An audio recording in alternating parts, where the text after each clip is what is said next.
Hey guys, so today I'm doing the first impressions video on the 2017 Volvo XC90 T8 R-design.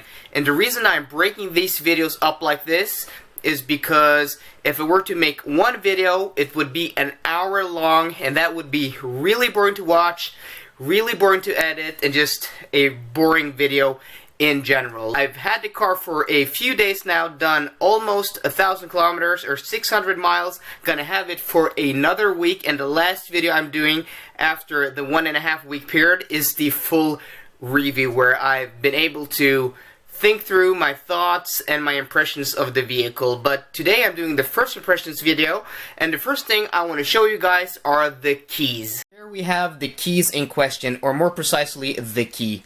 To the left we have the T8 R-design key, and to the right we have my inscription key, my XC90, my 2016 model. And as in all top-of-the-line Volvo models, when you get the top trim, R-design and inscription are the two top trims, you get the key covered in the same leather as the interior. So this is the Napa Amber leather, the brown leather.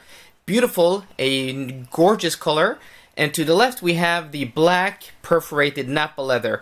But there are a few differences because this is a 2016 key and this is a 2017 key. So if we look to the side here, we have the buttons to lock, open, and for the trunk. And as you can see, they're quite flush with the key. As well as on the left side we have the hazards button, which is actually sits a little deeper than the flanking plastic here, or the metal.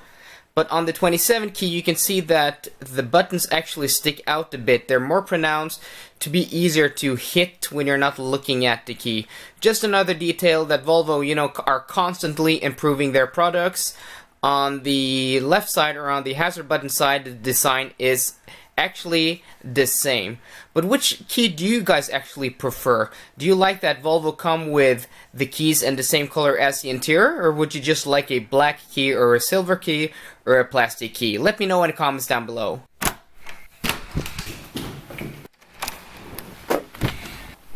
As you can hear, it's raining outside. We've had this terrible gray, windy, and cold weather with us for a few days now.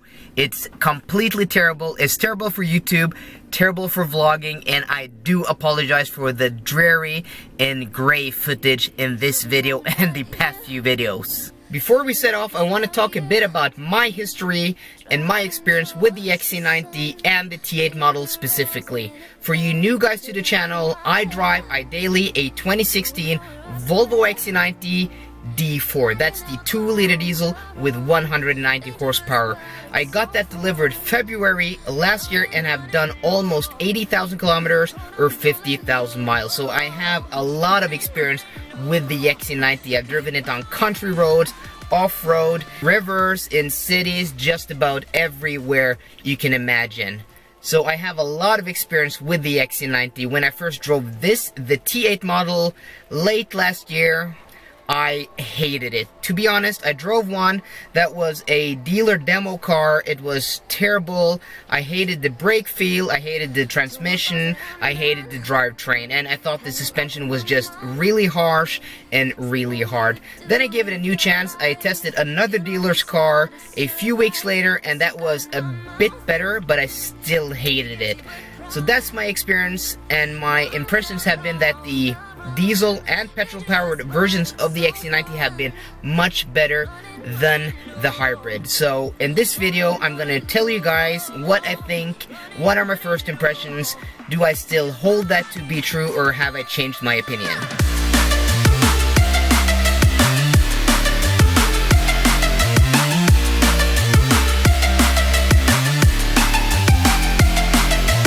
Holy crap, this weather is so terrible. It's summer, for God's sake. It shouldn't rain like this. But back to the car. The biggest problem I had with the T8s I drove last year, and remember I drove 2 different demo cars from 2 different dealers several weeks apart. The biggest thing with those was the ride. The quality of the ride, the harshness, the stiffness was noticeably worse than on an ordinary XC90. And I've driven a bunch of ordinary XC90s, diesels and petrols. And for me, that was actually a deal breaker. But I'm happy to report that on this, the 2017 T8, they've fixed the problem. They've not just fixed the problem, they've gone out and improved the ride compared to my car. And that's really impressive because the ordinary XC90 has one of the best rides out there. Not the best, but it's up there. But this new one elevates it just a bit. It's just maybe like 3 or 4% better, but that's really noticeable. And now it's superb. It's really creamy. I seem to be getting the bad things out of the way first, so on to the next bad thing. A thing that I really hated with the two previous T8s I drove, and here one was better than the other one because I guess one had a software update which was newer. But the thing I really hated was the brake pedal feel. This is a hybrid. Hybrids have brake-by-wire, meaning that this brake pedal is not connected to physical brakes. It's connected to an electric motor which emulates brake pedal feel, and the connection, the brake signal to the brakes is done by wire, thereby brake-by-wire or fly-by-wire. It feels like a PlayStation game, you know, these old arcade games where you put in a quarter and you played Sega Rally or something like that. That's what this feels like. It's totally livable. After a while you don't really notice it, but it's really apparent when hopping from an XC90 with proper hydraulic brakes into this emulated fake brake feel.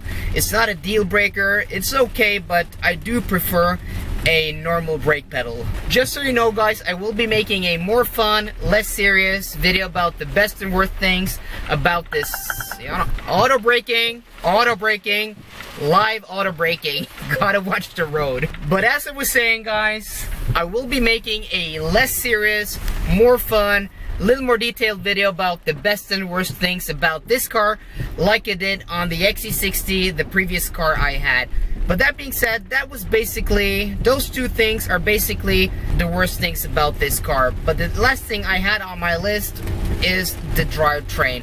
And to be honest, after having this car now for a few days, been on a long trip, motorways, country roads, city driving, I freaking love this engine and this powertrain. You can catch more details about how it works, what it's about in my previous video, but the short story is 407 horsepower, 0 to 60 in 5 seconds, a whole bunch of torque, smooth city driving. Is freaking amazing. I love this T8 drivetrain, to be honest. Saving the best for last. Two best things, two parts. First part, exterior styling. Mwah! I mean, the XC90 is a beautiful SUV, one of the best looking out there. The R-design package, superb, sporty, elegant enough, a great job. Do I like it better than the Inscription? Not sure. I like the Inscription maybe a bit better. It's more my style, more elegant, a bit cleaner, but you know, it's really close, and I probably couldn't pick if I were given the choice. The best part, as in all new Volvos, is this interior. This cabin is superb. With the leather package, with leather on top of the dashboard and the doors, Nappa upgrading, sport seats, this carbon fiber, Bowers & Wilkins speaker grills. Could you get a better interior in a car today?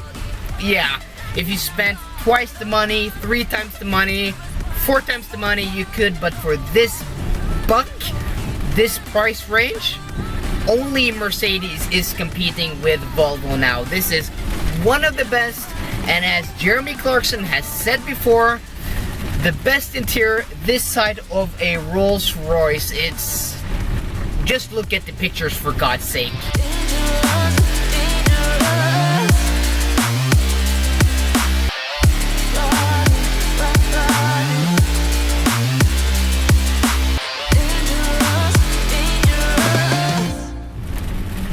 It just won't stop raining. Listen, we have a panoramic sunroof. By the way, get the panoramic sunroof option if you have the cash. Worth all the money. Great large glass panel in the roof. But that was my first impressions on this car. A proper review will be coming in a few weeks time, I promise. But for now, it's a good looking, great riding, super powerful, super smooth, best interior, great exterior styling. The tech is awesome. Also gonna do a separate video on the tech because this has the newest software update of Senses, but what more can I say?